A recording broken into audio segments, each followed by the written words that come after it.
the data straight away or at all completely. Another point is sensitive data, like clinical data, that might raise some issues for some people. And also the assumption that open data is good always might not be always the case because let's see if I can wrap it up. For example, if you open the data set to the public, but that data set requires some, let's say, explanation of the settings on how that data has been collected. If you open it, that might kind of be misleading to people that analyze the data set. So that is another reason why you want to think twice about opening the data. Did I miss any point? That's good. It's had a good discussion. Well, from there, did anybody else in the group discuss perhaps the incentives and rewards of open data? You guys have? So I've been lucky to be in a group of massive enthusiasts of open data who strongly believe in sharing of the data and the progress. But the fact that funders push us slightly towards that progress is a good thing for everybody. But we did discuss, like you did, sensitive data, and that on one side, sensitive data, whether that's genomic ethnicity, clinical data, or Sarah had a beautiful example of criminal forensics, computer data, where there is a population of people who might not want to share that with. These are the reasons why open data, as you said, might not always be the right solution for everything. However, I like the point that Robert had, that although we are the open data enthusiasts, people out there are not aware that there is so much data sharing. So the more we share, the more that's going to be globally known. And what about this? No, not this one. We have mute. Were you talking more about the negatives or the positives? Talk about what you might do differently. We were talking kind of about some like other challenges surrounding open data. Like once you've made it open, then how to make that useful. So talking about reproducibility and being able to not just publish the kind of raw data, but also publishing things like analysis pipelines and kind of, like someone mentioned earlier, making code like a research output, because it can save people a lot of time not to have to rewrite a whole pipeline. Also, it means you can see exactly what they've done to the data to get results. And then also about the accessibility of the data and usability in terms of kind of having data standards and having good metadata to allow it to be found and kind of mined as efficiently as possible. Yeah, it's an interesting question. Once it is open, is it actually in a form that anyone can use? I think actually I heard a conversation at the back sort of around that it takes time to get familiar with a data set. You don't just look at it and know what to do with it. So do you have anything else to share on that? So yeah, we talked about really big data sets about what Google's got, and that something so big you don't even know, you can't use your usual tools on it. But I turned that around and actually said, well, that's a really good thing for education and learning, because if you have a really big data set out there that's openly available, people can download that, discover that they can't actually use it for their usual computational methods. They can't put it into an Excel spreadsheet and analyze it. So they have to learn other tools and techniques. So it can be actually a really good educational resource to have a test bit of data out there that's so big. Other things we went over, we talked about medical data sharing and how there are actually people out there that actually want to share their own personal medical data. And if obviously people do want to share their own medical data, you can't stop them from doing that. That should obviously be allowed. If it's their choice, if it's informed consent, then they should be allowed to share their data. And there's a guy, Salvatore Ionesca, who shared his data on brain cancer, all the data he had. He actually had to recode from the machine that got this data in a proprietary strange format to actually make it in a format that's targetable for everyone on the internet. And then he crowdsourced advice from all over the internet actually how to help treat his brain cancer, so that had a huge effect on his actual personal outcome. So open data in medical sense can actually have a really good benefit. we talked about the cost of making open data. So certain services like Giga Science or Dryad will charge a small amount to help the sustainability of making that data open. And obviously that makes sense, that's fair, because you've got to run that website for another decade after when data available. So there is a small cost there. There's a cost of actually adding the metadata to the data to make it usable by other people, and actually putting a little reading file in there so it's not just inscrutable columns in a spreadsheet. Shall I carry on? Well, I think we're sort of going to run for time, but if you do have one more thing that you want to say, or... Well, Ross is around all day as well, so he's full of gold mines. I learn a lot. One Twitter as well. And I think there's just one more group, and you can set up if you want to. But you guys had a slightly different question because you were talking about open education for open scientists. Or, We didn't really go into we that. didn't go on to that. No, this time. But do you want to share one of the learnings that you had from today? I think that's it. We have covered all the other groups.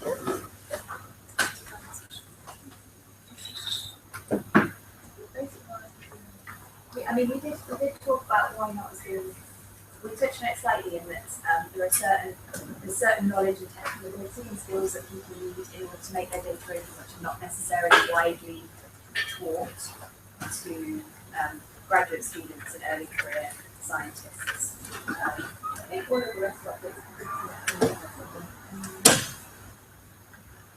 Yeah, I think Al has a... Yeah, just the last question. So after this small discussion in the case study you saw, are you guys going to do anything any different with your data? Or are you just going to stay the same? Actually, there's one thing I'd like to add to that. I realised I'm a huge advocate for open data, but there's actually one paper that I published, my first paper, that there isn't actually open data for behind it because Nature restricted me just to have one page and I wasn't allowed any supplementary material. So after this meeting, I will go and upload the data behind that paper to make sure I'm not a hypocrite. So, yeah.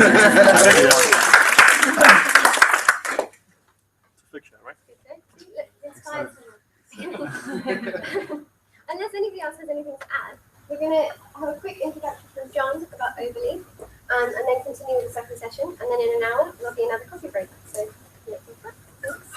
That's going to make you feel a little bit better. I know that what is needed is a little bit of education, and all the negative things that I've been mentioning in our discussion is even if I myself cannot do enormous amount to change the people I work with, I can always talk to them and educate them as much as I possibly can, so that there is a better understanding of what it is open publishing and what does it mean to have open data and how we can benefit from it.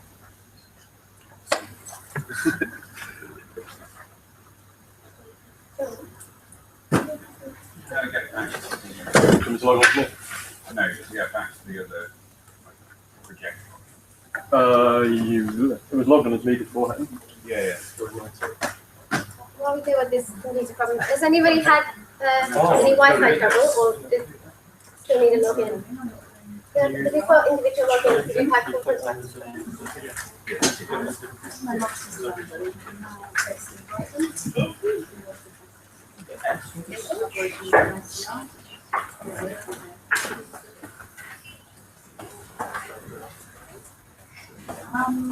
think that's the London Research Institute.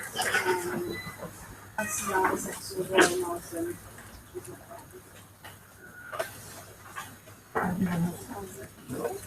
I ran up on it. No, Greg got me on. I have no idea how these things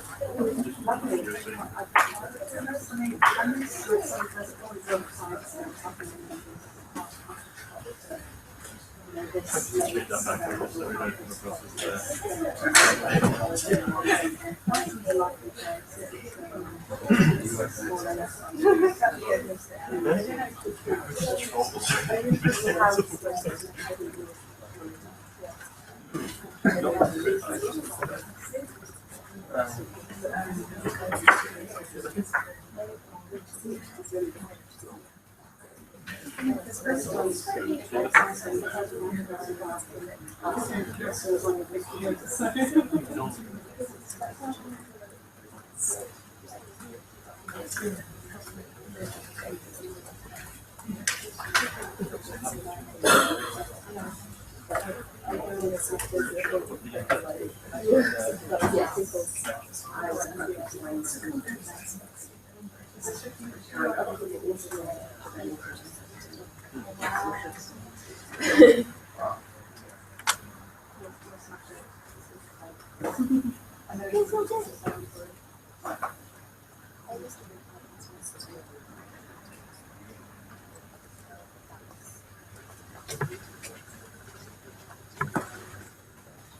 there we go. So Ninja by Daniel Run company involved with software.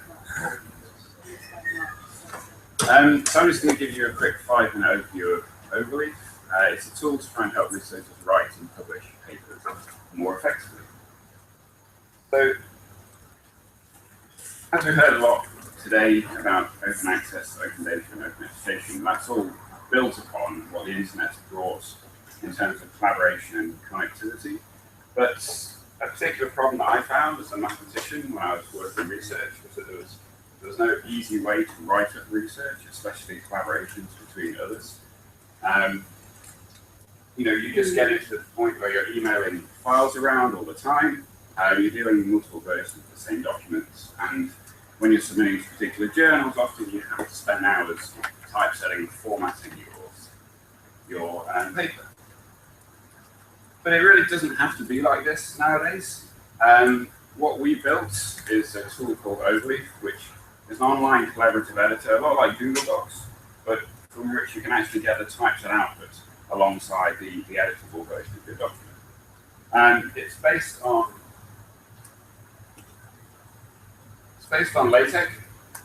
Some of you may know this as computer scientists and mathematicians. Physicists, we use LaTeX a lot for writing our papers. And the LaTeX is really great. It does typesetting really, really beautifully. You can often pick out a LaTeX document in a pile of Word documents.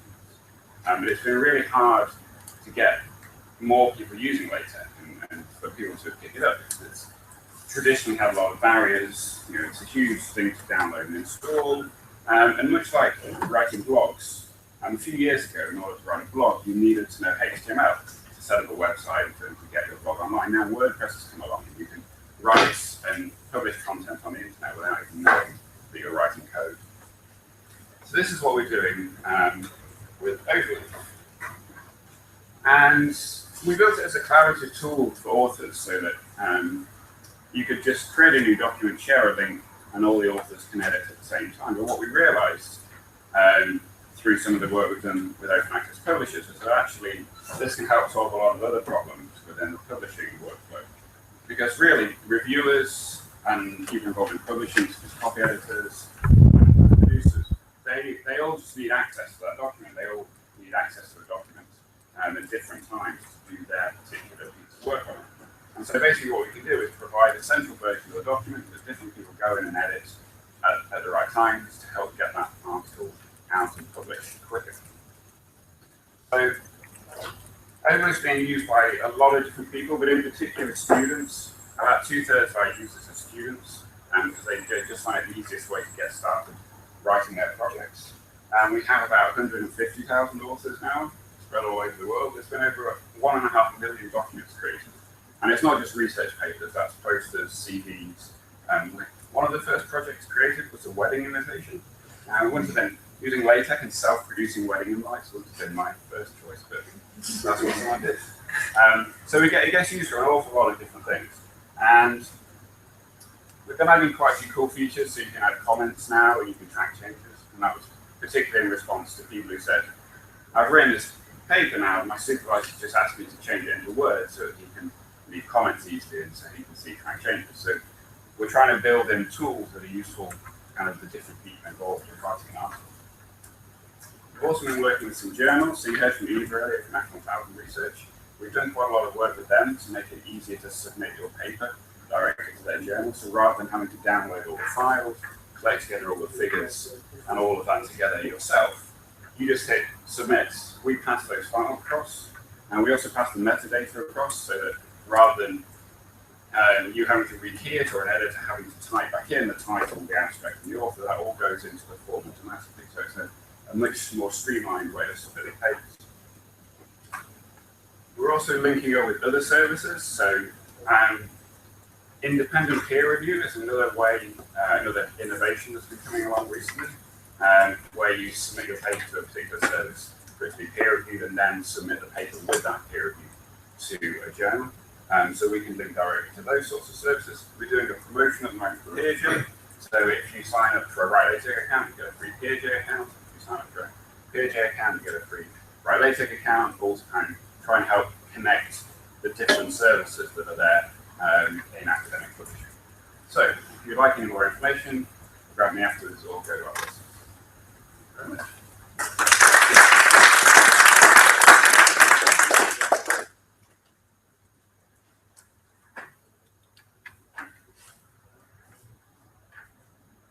Hi, so I'm Miriam, which most of you have probably met throughout the day, but a quick introduction to Sparrow and myself is I'm the Chief Happiness Officer at Sparrow. And what is a Chief Happiness Officer? I'm the person who basically listens to all of you guys, the users, and takes that information to guide the product in the most useful direction for you.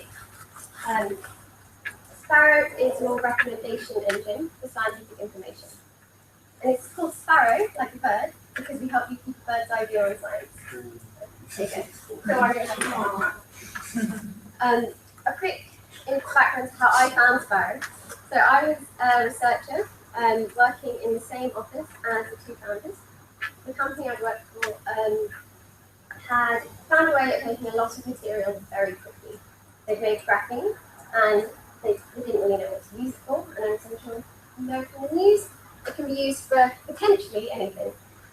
So my job was to create an academic landscape, and then from there, I needed to know how to discover information that's beyond my specialty, and they told me, why don't you try a new tool, and I was hooked.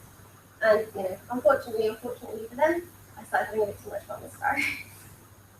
I'd like to meet Steve. Steve was a postdoc in our CEO and co-founder, Vivian, the same with the back lab, during her PhD. And Steve is the kind of person who read several key journals each morning. And because he knew what everybody else was researching, he could recommend content that went beyond keyword search. Vivian realized that not everybody was lucky enough to have a Steve, and she started building a digital version. Linear keyword search just doesn't really work for science. You need to know what you're searching for, and you need to know the words to find it. Sparrow is designed to sort of broaden your horizons and help you find those things that you didn't realize you were looking for. Okay. So staying up to date means different things to different people. So we built Sparrow in a way to support many different content types. It could be articles, patents, posters, videos, we already on it. But if there's something you need that we don't have, let us know, because we probably can already support it. Our database already has over 1.2 million pieces of content, and this grows 500,000 every day from the 10,000 plus sources that we check very regularly. Okay. So what are we doing? So when you add a keyword or a set of keywords to Sparrow, we'll do a bit more than search for them. We've built a proprietary machine learning engine that can do things like find similarities between different texts, understand you through your interactions when you click our buttons, you can't really see it here, but relevant and irrelevant, and sort of build up a bigger picture of your feed, or your field, sorry, through content from how you interact with it and how others around you interact with it. And when you combine all of this means we can give you personalized recommendations, and we distill it into a newsfeed like this for you to browse at your convenience. Yeah, as you can see, there's sort of different content types, different colors. Oh, and just that it's completely free, so you don't even need to sign up, just log in and log in. The reason we're here actually is, so we decided to co-host OpenCon because we think while Sparrow can mark the change in the way we discover content, the way in which we all access content can only change if people like you, early career researchers, would start challenging the status quo. And that's why I'm here. And if you want to talk more about this, I'm around all day. If you want to talk more about Sparrow, find someone in one of these t-shirts, because the whole team is in, and we'll visit the website. So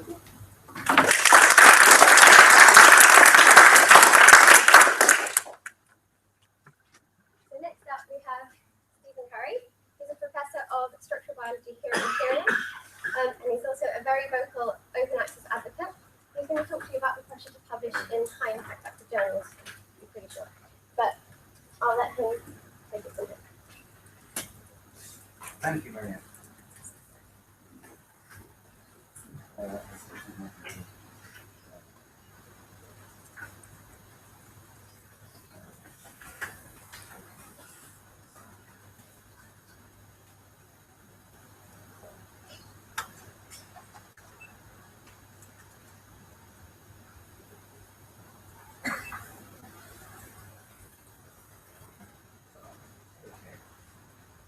So thank you very much to the organisers for the invitation, and having told them that no, I wasn't going to bring it on a USB stick, I was going to plug in my laptop. I'm very relieved to see that it's worked.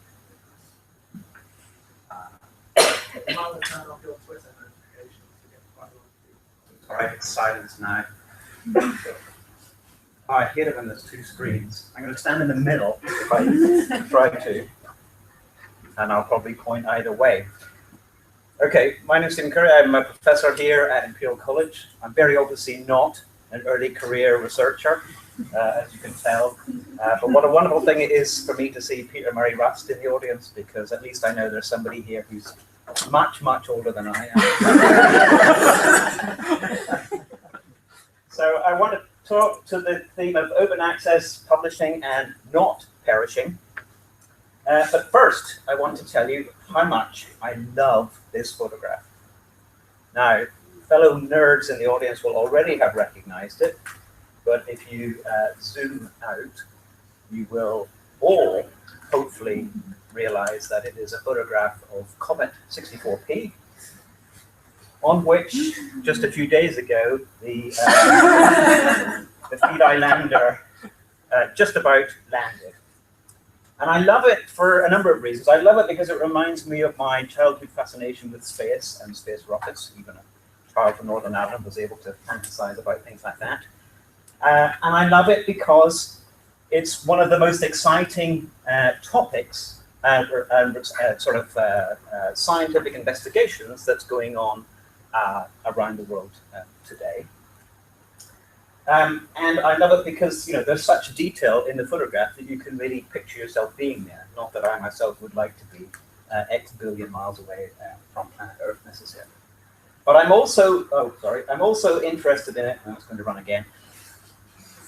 Because it's a deeply symbolic image, okay? So I'm going to consult my notes here actually, because this is all a bit last minute, and I want to make sure that I get all my points across. But not only does it give us a glimpse of the future, but it's symbolic because it's freely available on the internet, thanks to the good offices of the European Space Agency and the governments that fund it. And that, of course, is symbolic of open access, which is the same sort of project.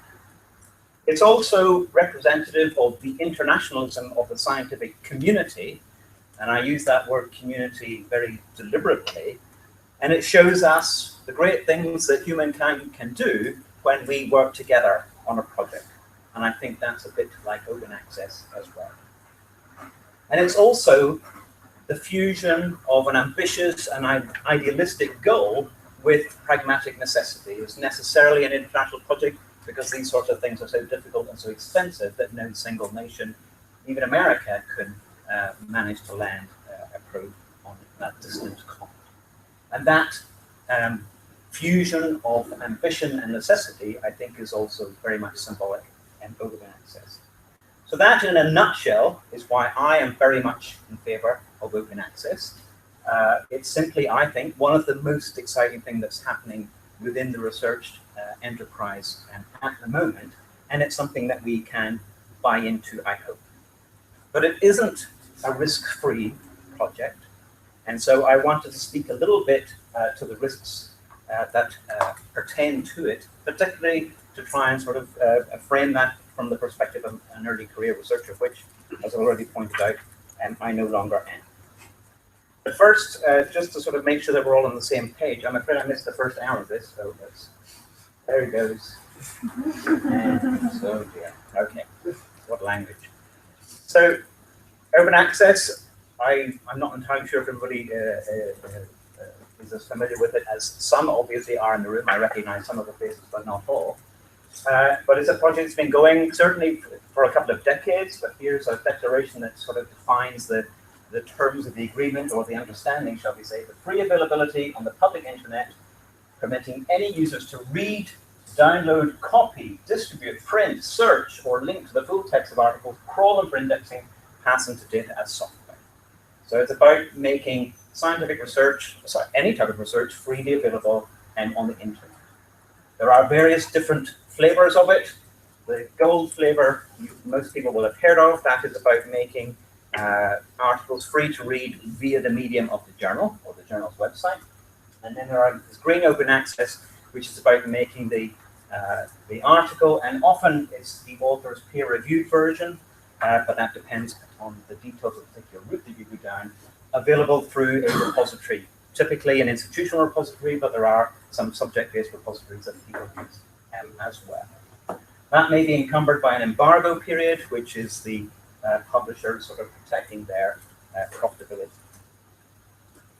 So it's coming, and your generation is the one that probably is plugged into this much more than mine.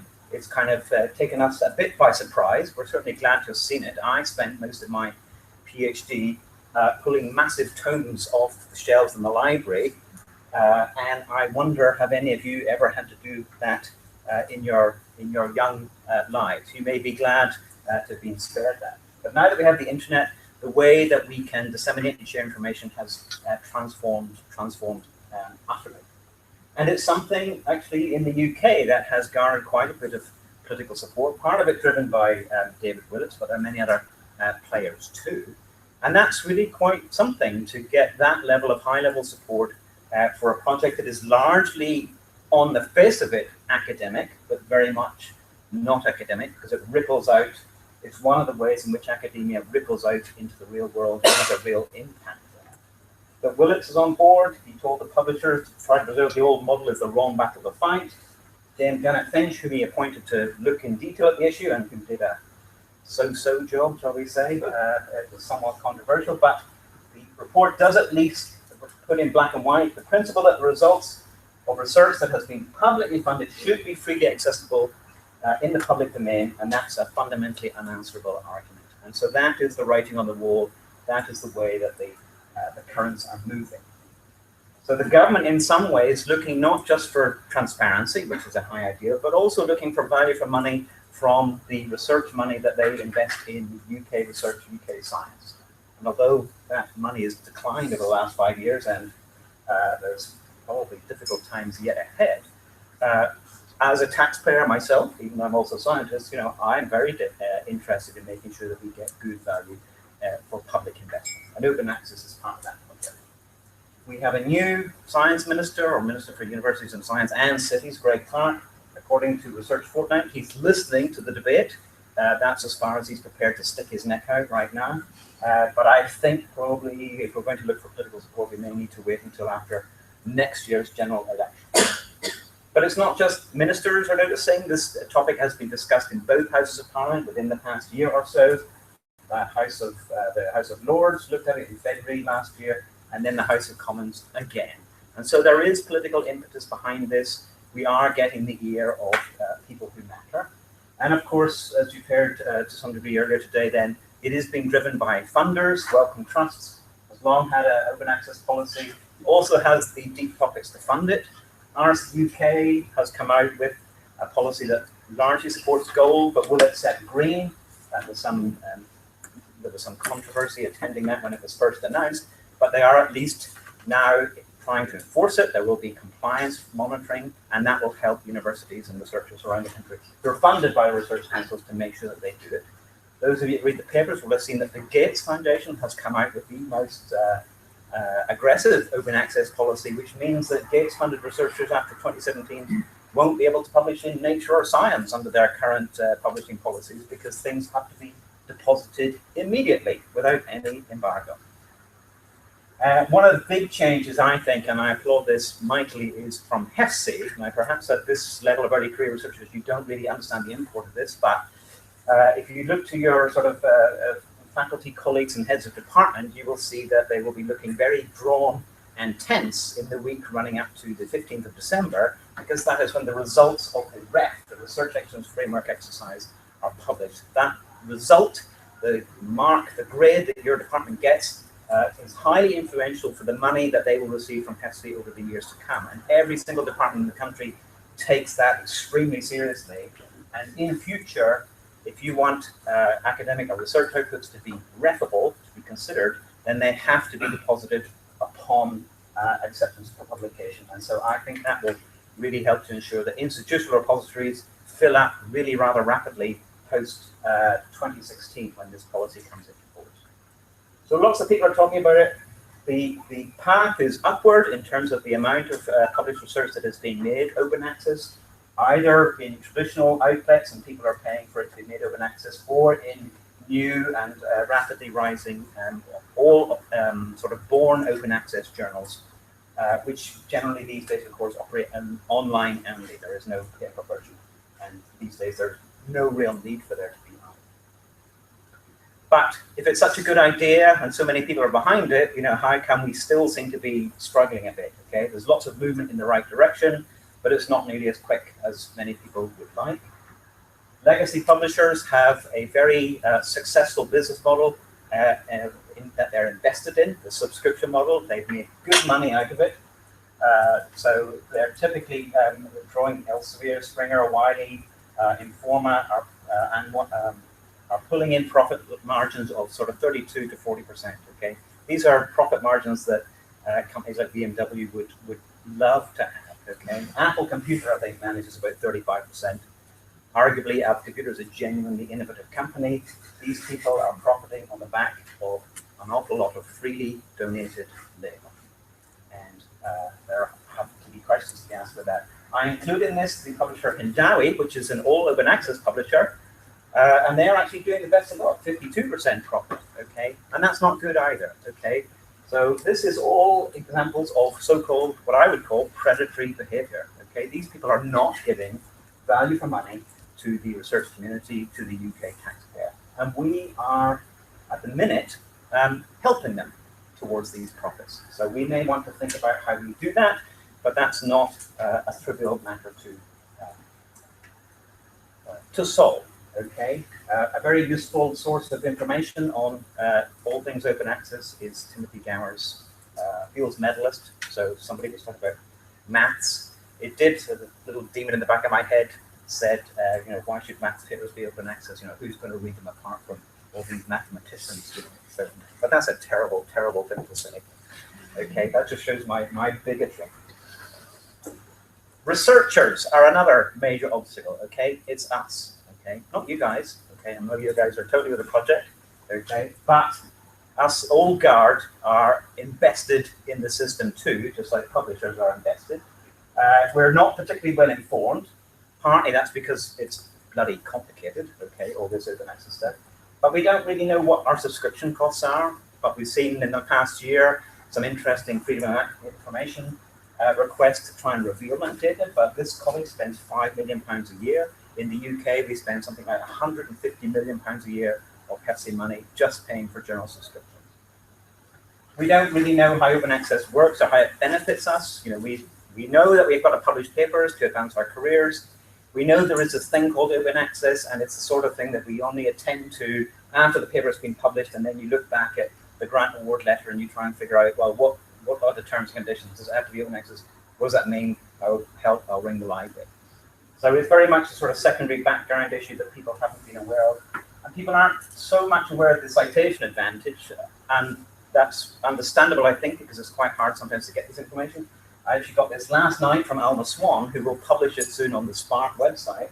But studies performed to date of sort of 60 plus, 47% of them report a positive impact on citation counts for papers published in open access journals, 13 were neutral, and 6 were negative. Okay, so you will see various arguments, but this will be a resource that will be available thanks to Alma's hard work on the internet very soon. There is some balance between academic freedom and public obligations, which is a topic that we can get into next in the questions. We are a very conservative community in many ways. We fear damage to established models.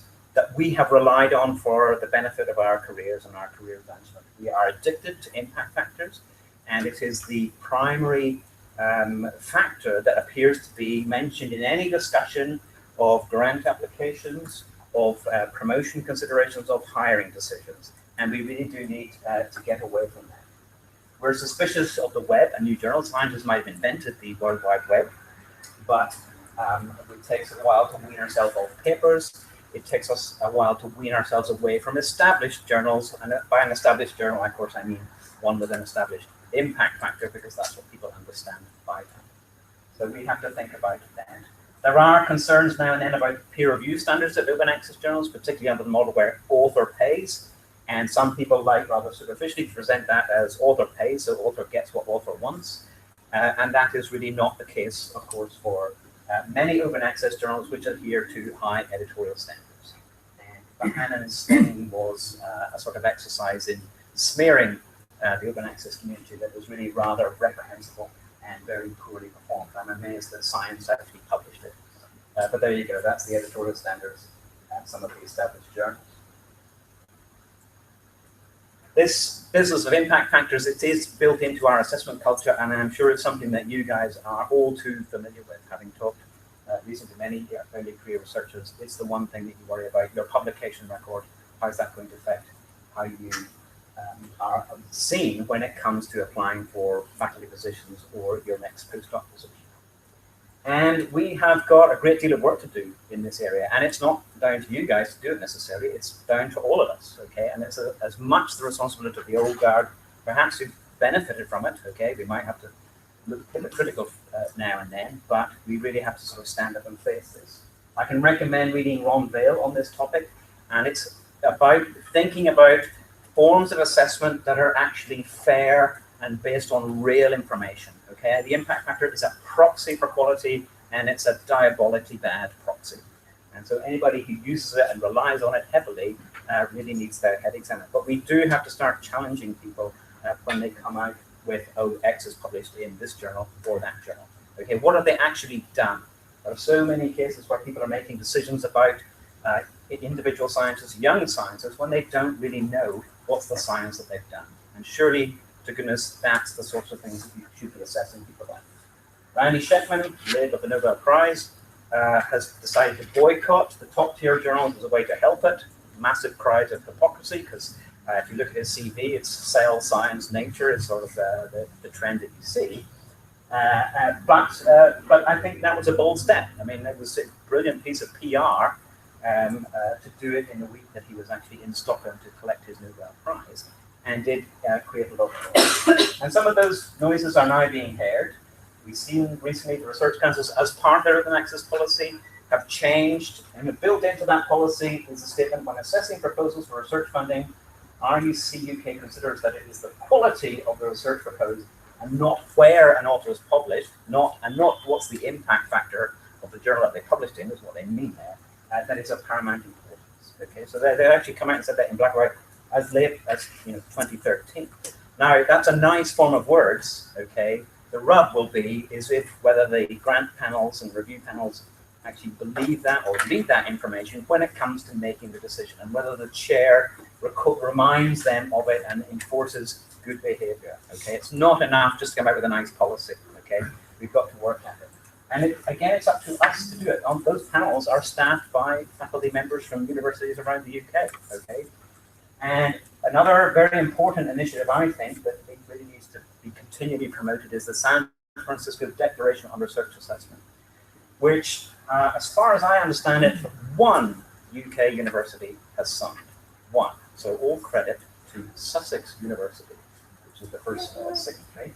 I am trying to persuade people around here to do it. You can sign up as an individual, and it's simply a set of recommendations that's produced by publishers, by learned societies, and by academics, basically saying, let's not put too much weight on the impact factor. Let's actually develop methods of assessment that are efficient to use and that actually work and that are fair to people. I mean, surely we can come up with a system that works like that. So it's a short document, and it's about us coming together, both from the grassroots, but then pushing at university management, which often has a very narrow view of what academic excellence is, okay, or what impact is. And so, there is a deal of work to do to push this agenda further forward. Okay, so you guys are early career researchers, what can you do? Okay, so I'm not standing up here asking you to take responsibility for changing the world, because it is all our responsibility. You guys may well be, ready for the digitization, the web-based world, because it's what you've grown up with. It's in your DNA, as it were, but it's not in our DNA. It would be unfair of us to burden you with the risks of going all out for open access and not thinking about impact factors. Okay, let's be realistic. Okay, we can't change everything today. It's taken us 20 years to get to this point, and it's still very much a journey. And at the end of the day, your career matters. Okay, so it's important that you are a little bit selfish in your career, because at the end of the day, it's your life. As far as I can tell, you only get one of them, and so you might as well do the best that you can with it, okay, and satisfy yourself. But inform yourself. All of you, you've done that. You come here today, so that's good. But the librarian is an excellent source. They are very knowledgeable about publishers. They have extraordinarily jaundiced views of publishers, and will tell you some fantastic anecdotes about the bad behavior. Make sure that you're aware of obligations to funders and institutions. If you're writing a PhD here at Imperial College, it's got to be open access. Help get the message out to senior researchers. That's tough, okay? But start those conversations with your supervisor, even if you disagree, okay? So discretion is sometimes a better part of valor. So you may have to beat a retreat now and then. That's tactical, but start having those conversations. There are massive hidden costs. You've got to think about the benefits. Talk about those. Inform yourself about the details.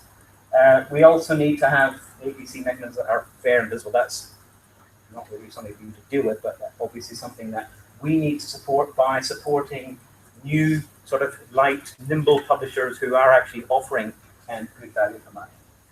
Disavow impact factors, that's an aspiration, okay? I'm not saying we sign up for it today, whatever, but we really do have to start having this conversation about DORA. And get to know your copyrights, okay? So many of us, and I've done it myself in the past, we have just given away the fruits of our labor for free without even thinking about it, because it was just another bloody form design that was in the way before I could get my paper published, and I really didn't want to have to think about it. We've got to start thinking about it and I think the college here at Imperial, actually, hopefully they are going to start introducing protection for authors and demanding that the college will protect us when it comes to these copyright negotiations. Okay, so there's lots of complexity around this, and I have only touched on some of it, but I'm very happy to take questions. Thank you.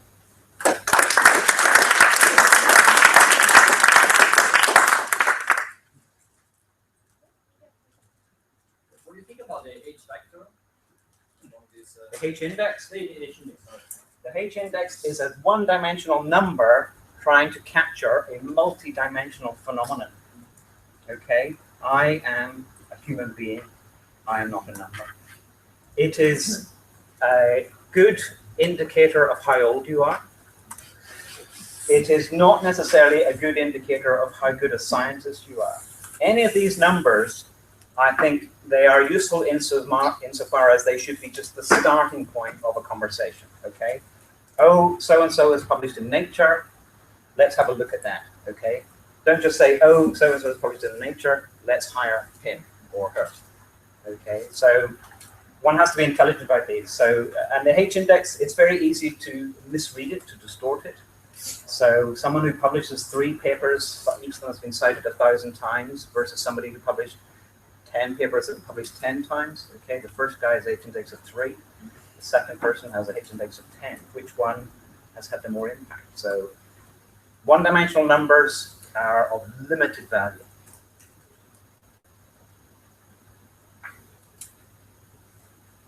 Yes, sir. Hi. So impact factor is not doing the job properly. I'd say we can all agree on that. How would the perfect, if we still can call it impact factor, look like? Gee. Okay, well, Plato doesn't mention the impact factor. So I don't think even to conceive of it as a perfect system. There is no such thing as perfect when it comes to human relations or human society. I think we can do better than what we're doing. I think one of the simple ways that one can do assessment properly is it's a system that they use here for promotion up the greasy ladder, is that when you apply for promotion, you submit your full CV, but you then are asked to pick out, okay, what are your 4 best papers? What are the 4 papers that you publish that you think are most important? And write 150, 200 words explaining, what they're about and why they're important. And if you can do that, and particularly if you can write it so that a non-specialist can understand the importance of your work, then that in itself is a very good exercise.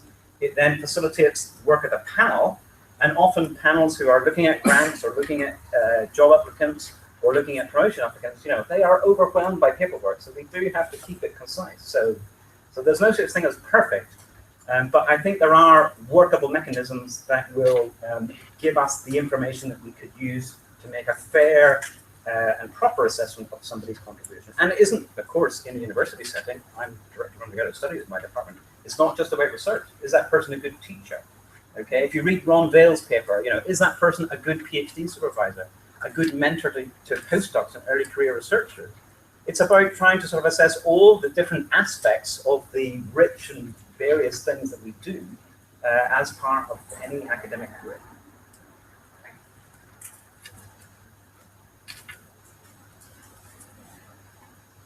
Ross. Maybe you got quite a long answer, but what do you think altmetrics offer, and kind of having a variety of different article level metrics? I think altmetrics are a little bit the flavor of the month, shall we say. I think there's potential utility in there, not for assessment of somebody as a scientist, but papers that get high altmetric scores tend to be newsworthy things, or it's a way of detecting notice being given to a paper in a community that perhaps you didn't expect. So if you talk to, I heard an interesting talk from somebody at the Wellcome Trust. They look at altmetrics and they use it as a way of discovering sort of impacts of their published work that they hadn't known about before. We all know that other researchers will use it. Okay, sometimes if you write a paper and it's about sex or it's about diet or whatever, then it will get picked up by the Daily Mail and your altmetric score will go up. Okay, big deal. But in terms of actually evaluating an assessment, it's very dangerous. And from what I've read of people who studied it, they are extremely wary of the information content that's in there that's part of assessment. But Eva wants to come back. Follow-up question. So what do you think of article level metrics, which is not just alt metrics, but also the downloads, views, citations? It's not just newsworthy things. Okay, well, useful indicators, okay? I've gone off the word metric, okay? Because the word metric implies that you're measuring something, and we don't really often know what we're actually measuring, okay? So an indicator is less ambitious, shall we say, for the number that you're citing. And as I said, with any, with the H-index, with the impact factor, it's an interesting one-dimensional indicator that should be the start of a conversation and by no means the end of it. So yes, it's a free world. Let people explore it and develop tools, and let's see, once we sort of sift it, which ones are left standing in 5 years' time.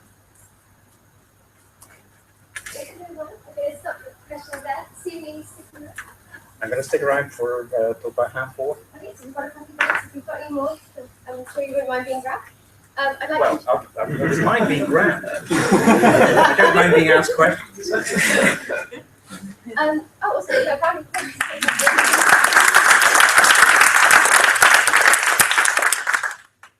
I'd like to introduce our next speaker. We've got Joseph McArthur, the founder of Open Access Button, and he's here to talk to you a bit more about how you can learn more about open access. So if you've got all these questions in your mind, hit me down.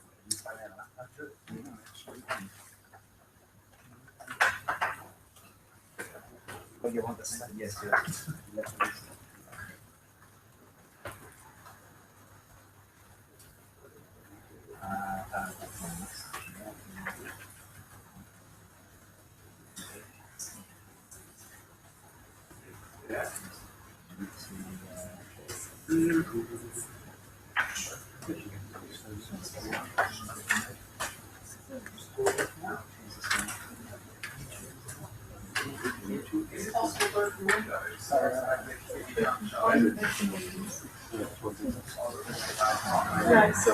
Yes, it's a bit loud.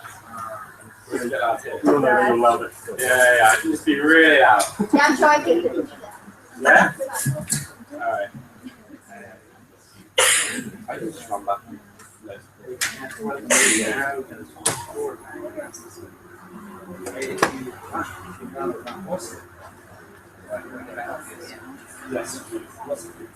So, wow, so thank you to the organisers for putting this on and also inviting me, but maybe not so much thanks for following Stephen Curry, because that's a bit of a tough task. It's definitely helped me out by giving me all this equipment. So can you guys hear me, or is the window actually a bit loud? It's fine. Yeah? Cool. So, I guess I was asked to speak on how you can kind of take the interest from here and turn it into something a bit more. And I kind of gave myself a fancy title of the journey from interested to impactful. And I suppose my talk is the talk for people with a bit of like fire in their blood, I suppose you could say.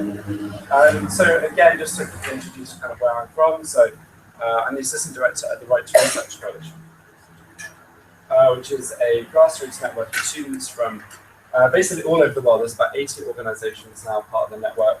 And we educate and advocate for open access. And we're one of the many organizations behind the kind of network of open call conferences happening around the world over the next month. But I'm also, as Mira mentioned, the co-founder of the Open Access Fund. And I was asked to talk briefly about that. So that's kind of where I'll start as my introduction to my journey from just being kind of interested to hopefully being impactful. So first, a quick introduction to the button, and you can't do that without starting with the problem. But I guess Stephen's done an excellent job of kind of summarizing open access, which I'm hoping he would do. But just to ground us, for us, the button started with this familiar idea that research, if you don't have a subscription, is very, very expensive. And even if you do have a subscription, it's very expensive, but you just don't see that cost, right? And for the vast majority of people outside of academia and inside of academia in many parts of the world, the knowledge behind this paywall is basically, it may as well not exist.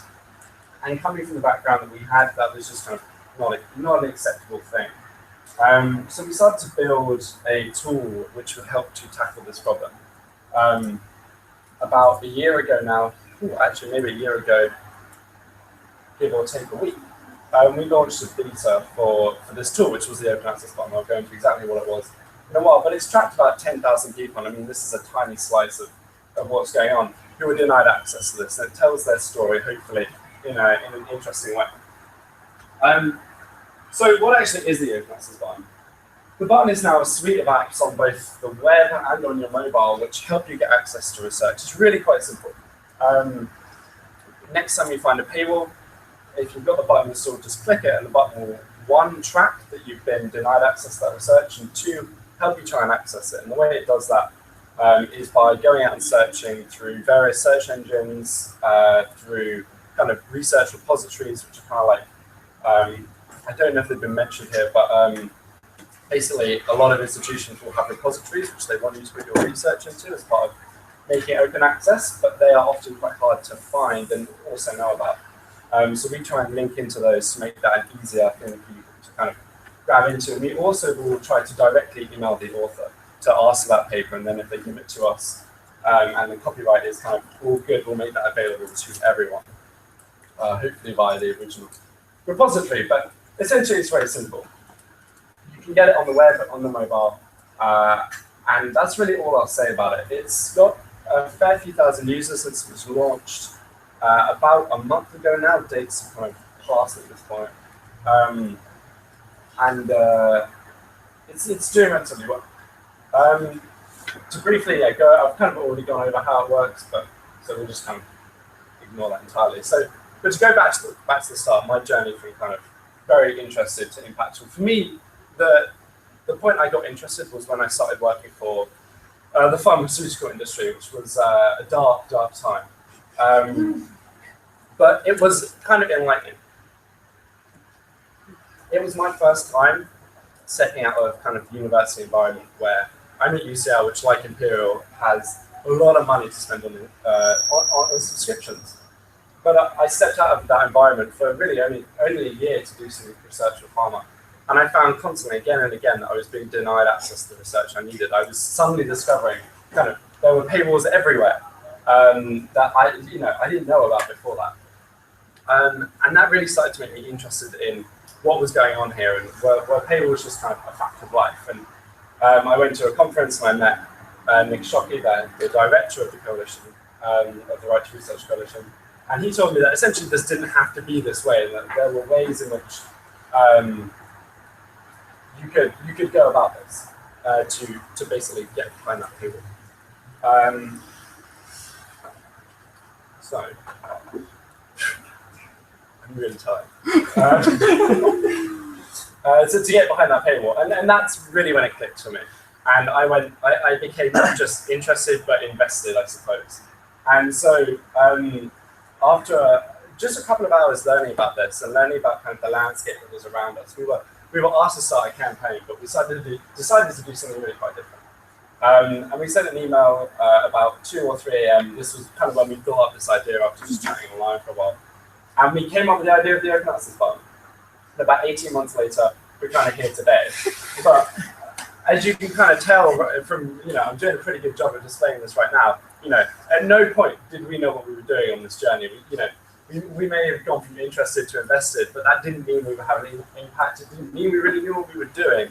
And that is still true today. But what we did do was we did things, I suppose, is the way of summarizing it. Over the past 18 months, we've been taking thousands of tiny steps that are on their own, I guess, quite simple, but together add up to something which is hopefully worth doing. So we built a team of which Chelsea, sitting at the front here, probably tweeting away, is a big part of, and designed a tool that helps people to again, like quite simple ways when you break it down. And also has kind of a theory of change behind it, so that the stories, the data, and the anecdotes from the tool get delivered to policymakers and can help to change the system that I guess in a way inspired us to do all of this. But I guess we're at OpenCon. OpenCon, and I'm not sure how much you guys have been told about the idea behind OpenCon. It's something which we had the idea for about last year in March. After seeing just the amount of projects out there that were kind of in this area, and the amount of student and early career research that was going on, we really wanted to find a way to support it. And out of that came OpenCon, which is now an international set of conferences. I just came from one in DC, which kind of formed the hub of it all, where we brought together 175 people for 3 days to talk about open access, open education, and open data. And this is kind of one of the first times that these 3 issues have been brought together as part of kind of student and early career research conference. And over those 2 days, we had Nobel laureates come and speak, the co-founders of some of the kind of most disruptive publishers, kind of PLOS and Piaget, were out in force to come and speak to the students about all of this. And we also took everyone to the Hill for a day to basically go and speak to policymakers about what was going on. And so, but I guess that's what we did in DC. And as John Tennant, who's sitting right there, stated, it's less of an event and hopefully more of a milestone. That's kind of very much what we were going for. And I think you can see just a hint of that with amazing events like this taking place off the back of it. Just last night, I was up watching the hashtag for OpenCon in Australia happening. This is something which is really global. Just before that, we had OpenCon Kiev, and there's going to be OpenCons in everywhere from Sudan to several other parts in Africa and even South America. And that's kind of amazing that this has all been pulled off around these ideas. So, when you're talking about OpenCon, though, it's really not worth hearing about just what I'm doing. You've got to kind of hear about how other people are having impact as well. And that's a lot of what the conference is about. So I thought I'd just briefly tell you just a couple of the different projects that we represented at OpenCon, and that kind of hopefully we'll be able to use it as a bit of a launch pad. So we had people from the University's Global Health Impact Report Card, which is a bit of a mouthful to say. But in the UK, what's going on at the moment is these guys are looking at all of the open access policies, the repositories, all of the outputs from the the universities to figure out how much of it is open access, right? And then they're giving the universities a grade. So essentially, grade is I'm not sure if it's a fancier term than metric, but it's their kind of indicator for how well that university is doing when it comes to open access. And what this will be useful is to go to those universities and say, hey, you know, you're a B, you should be an A, and here's what you need to do that. And they'll be looking to try and get a lot of press coverage as has been done before in this project to kind of support that work. We added to this number of over 1,000 lobbying visits in the US from organizations like NAGPS and AMSA. So we added probably about another 150 to that number. But there's been a huge number of students and early career researchers who've been represented in both DC and all around the world. I get emails from people all the time who have just kind of casually, it seems, met with their kind of Minister of Education or stuff like that. It's really mind-blowing to work with these students. And I think that's led to a lot of the really good policy environment that Stephen has spoken about. And so we're really thankful for her work in doing that.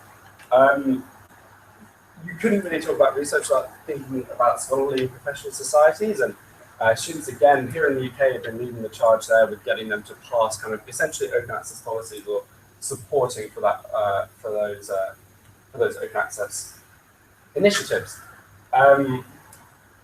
Again, Stephen, I'm kind of just rolling off the back of Stephen's talk here, spoke about educating others, and a good way to do that is to publish high-level pieces in the Washington Post, and also just, if you can't do that, just talk to professors. I know there's a lot of people in the room who do that until no one will listen to them anymore, or throw them out of the room, and that's a really powerful thing to do.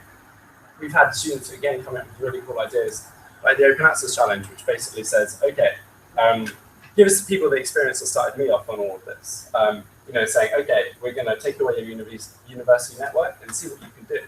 And that's often a really good way to get people into the world of understanding what it's like outside of a really rich institution.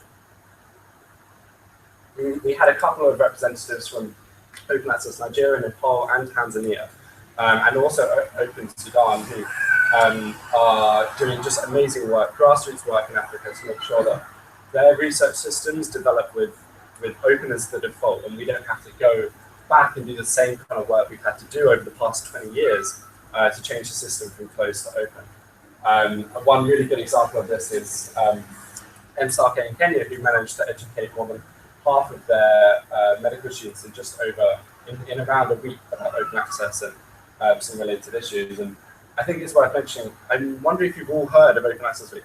Open Access Week is now this kind of 7 or 8 year old global event almost. It's kind of like the open access community thinking as one sometimes. But that was all started by students about 7 years ago, off the back of a couple of small projects in the US.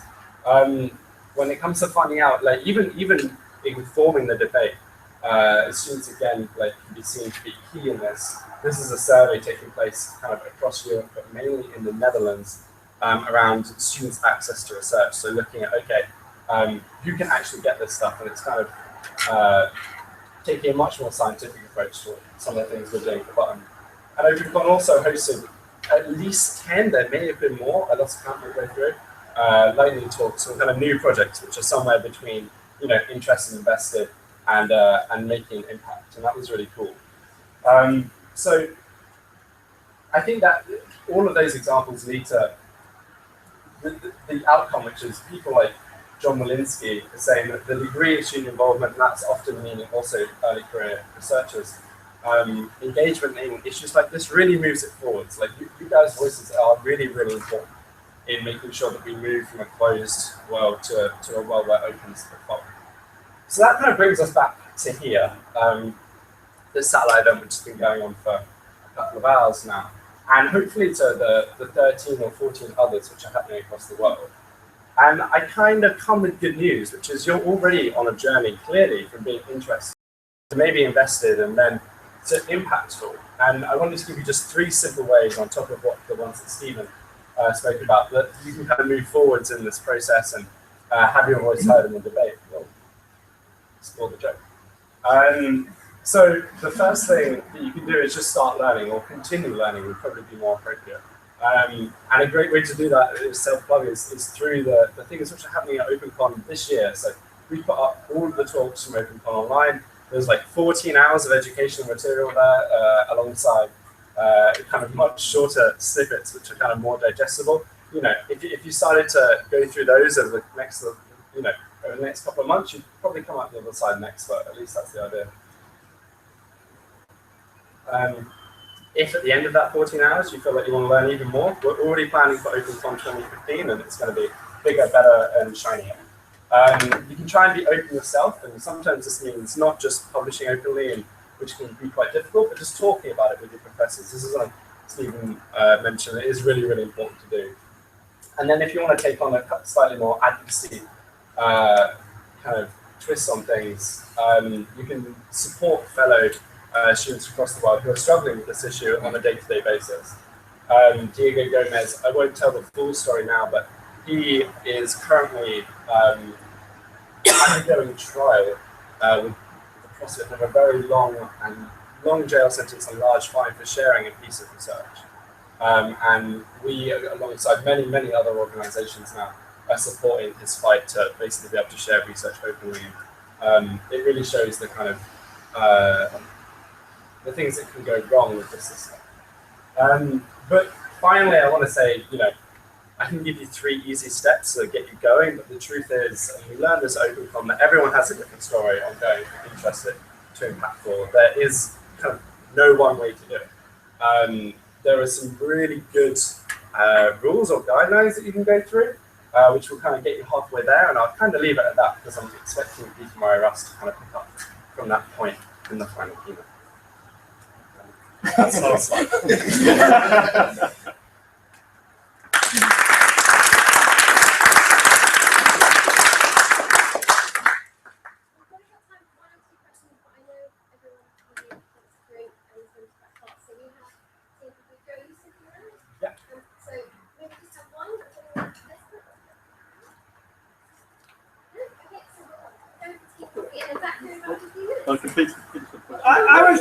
I was just going to say what a massive contribution OpenCon 2014 was, and how much we owe to Joe and David. And I'm not surprised you're knackered, because you put a hell of a lot of work in, and you deserve a huge round of applause.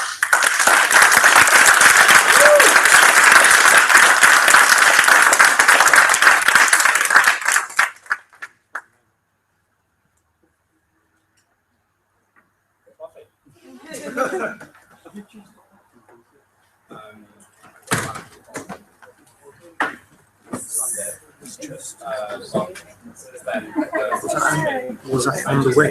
Oh no, it's fine. Yeah, just notice it now. No, it's fine. Yeah, it doesn't matter. I got and just Monday and Tuesday, I've just been like just triaging all of the